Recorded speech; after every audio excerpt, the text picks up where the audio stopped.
Awali aktivitas dan pelayanan Anda melalui renungan pagi menjadi putra dan putri Allah. Terdengar panggilan Roh untuk mengangkat salib, dan mereka yang mengangkat salib akan menemukan bahwa salib mengangkat mereka. Dituliskan oleh Ellen G. White bersama Pendeta Denny Kanajo. Selamat mendengarkan. Salam, salam sejahtera untuk para pendengar dimanapun Anda berada saat ini. Kita berjumpa kembali dalam mendengarkan firman Tuhan melalui audio renungan pagi pada tanggal 25 Agustus 2021 dengan judul Salib Membukakan Topeng Pemerintahan Iblis. Sebelum kita melanjutkan bacaan renungan kita pada pagi hari ini, saya kembali mengajak semua para pendengar yang setia untuk tundukkan kepala dan berdoa bersama-sama. Bapa di sorga, terima kasih karena kebaikan dan rahmat Tuhan begitu besar bagi hidup kami. Lebih khusus sepanjang malam di dalam tidur kami hingga tiba di pagi hari ini, kami dibangunkan dengan tubuh sehat dan segar. Sebelum kami melakukan segala tugas, aktivitas, pelayanan, pekerjaan kami di hari ini, kami sangat rindu untuk mendengarkan kebenaran firman Tuhan. Curahkanlah kuasa Roh Kudus-Mu kepada kami, agar kami dapat mengerti dan mempraktekannya di dalam kehidupan kami. Terima kasih Tuhan Yesus, ampuni kami Bapa, karena kami sudah berdoa hanya di dalam nama Tuhan dan Juru Selamat kami. Amin. Ayat inti kita terambil di dalam Kolose 2 ayat yang ke-15, demikian firman Tuhan. Ia telah melecuti pemerintah-pemerintah dan penguasa-penguasa dan menjadikan mereka tontonan umum dalam kemenangannya atas mereka. Mari kita ikuti penjelasannya. Di salib Golgota, kasih dan sifat mementingkan diri tegak berhadap-hadapan. Disinilah puncak kenyataannya.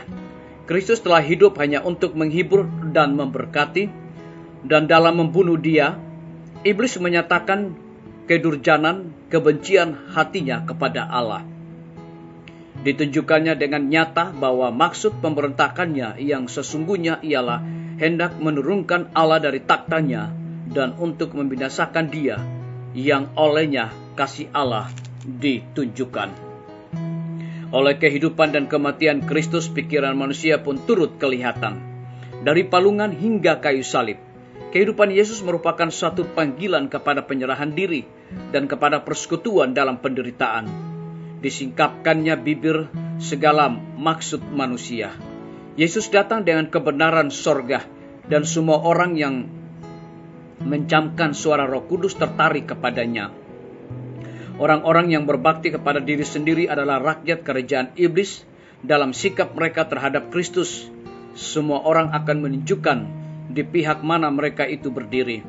Maka demikianlah setiap orang menjatuhkan hukuman atas dirinya sendiri. Pada hari penghukuman terakhir kelak, setiap jiwa yang hilang akan mengerti sifat penolakannya akan kebenaran. Salib akan dihadapkan, dan artinya yang sesungguhnya akan dimaklumi oleh setiap pikiran yang telah dibutakan oleh pelanggaran.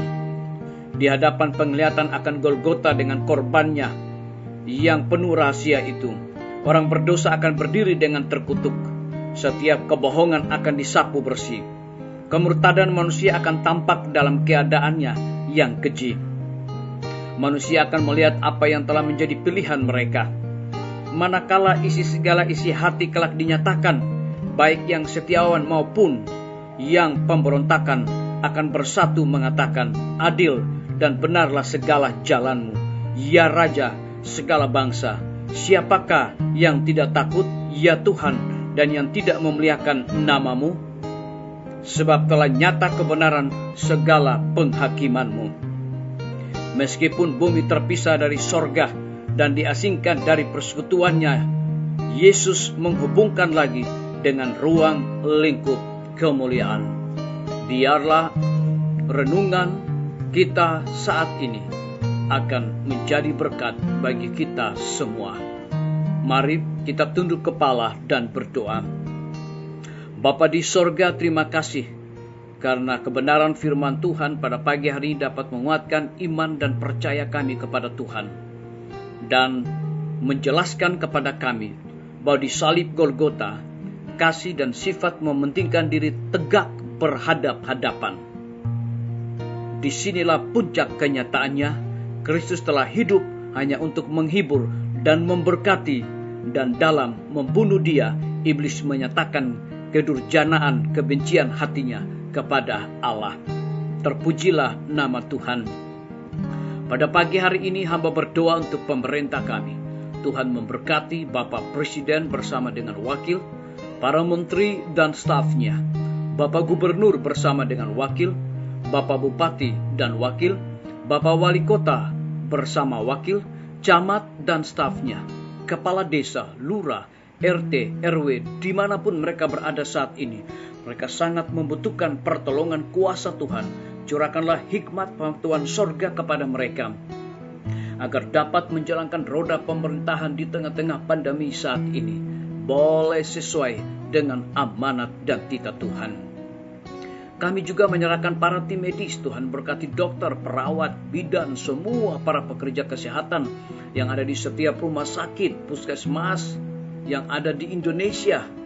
Kiranya Tuhan curahkan hikmat pengetahuan sorga, dedikasi di dalam pelayanan, karena di tengah-tengah pandemi saat ini mereka sangat membutuhkan pertolongan kuasa Tuhan untuk menjaga, melindungi mereka, dan juga memberkati orang-orang yang sakit terpapar oleh karena COVID-19. Kami juga menyerahkan guru-guru, kepala sekolah, dan semua siswa dimanapun mereka berada. Tuhan lindungi dan pelihara mereka, curahkan hikmat dan juga pengetahuan sorga kepada mereka. Kami menyerahkan juga pimpinan-pimpinan organisasi gereja Tuhan, dari tingkat yang tertinggi sampai kepada gembala jemaat. Saat ini mereka membutuhkan kuasa Roh Kudus di dalam pelayanan mereka. Kami teringat TNI, Polri, PNS, wira swasta, petani, pedagang, nelayan, ojek online, dan saudara-saudara kami yang ada di dalam penjara. Tuhan lindungi, pelihara mereka, cukupkan kebutuhan mereka, dan biarlah mereka juga menjadi saluran berkat. Kami juga berdoa untuk para pendengar yang setia dimanapun mereka berada saat ini, yang berulang tahun. Dengan bertambahnya usia yang Tuhan percayakan di dalam hidup mereka, mereka selalu bersyukur dan melayani Tuhan senantiasa. Yang sakit di rumah dan rumah sakit, Tuhan jamah tubuh mereka melalui makanan, minum, obat, dan juga para tim medis. Yang lemah iman, hidup di dalam ketidakkepastian, Tuhan berikan kekuatan iman kepada mereka untuk terus berharap kepada Tuhan. Yang membutuhkan biaya untuk pendidikan anak-anak mereka juga Tuhan cukupkan kebutuhan mereka. Terima kasih Tuhan Yesus, ampuni kami Bapa, karena kami sudah berdoa hanya di dalam nama Tuhan dan Juru Selamat kami. Amin. Sampai jumpa. Tuhan Yesus memberkati kita semua.